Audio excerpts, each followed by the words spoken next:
Rolls Royce পৃথিবীর সবথেকে luxurious গাড়ি তৈরি করে থাকে।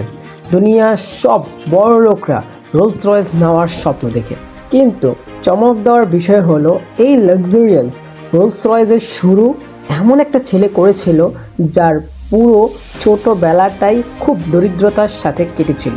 গল্পটা শুরু হয়েছিল 1863-তে। ইংল্যান্ডে একটা ছোট্ট গ্রামে জন্ম হয় হেনরি রয়েসের। যখন হেনরি রয়েস 4 বছরের ছিল তখন তার বাবার ব্যবসা পুরোপুরি নষ্ট হয়ে গিয়েছিল। তখন পুরো পরিবার রাস্তায় চলে আসে, কিন্তু এটা মাত্র সমস্যার শুরু ছিল। তারপর 9 বছর বয়সে সে তার বাবাকে হারায়।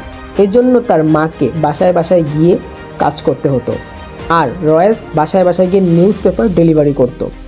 এই পর্যন্ত রয়েসের ফিউচার পুরোপুরি অন্ধকারে ভরা ছিল, কিন্তু 14 বছর বয়সে তার জীবনে একটা টার্নিং পয়েন্ট আসে।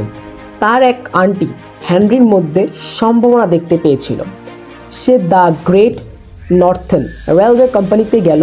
তার ওখানে 20 পাউন্ড দিয়ে রয়েসকে অ্যাজ অ্যান অ্যাপ্রেন্টিস জয়েন করিয়ে দিল। 3 বছর রয়েস দিন রাত এক করে দিল। অনেক বই পড়ে, ফ্যাক্টরিতে প্র্যাকটিক্যালি কাম করে, কার্পেন্ট্রি, ম্যাথ আর সব থেকে জরুরি ইলেকট্রনিক্স শিখল। 17 বছর পর্যন্ত সে পুরোপুরি ক্যাপেবল মেকানিক হয়ে গেছে।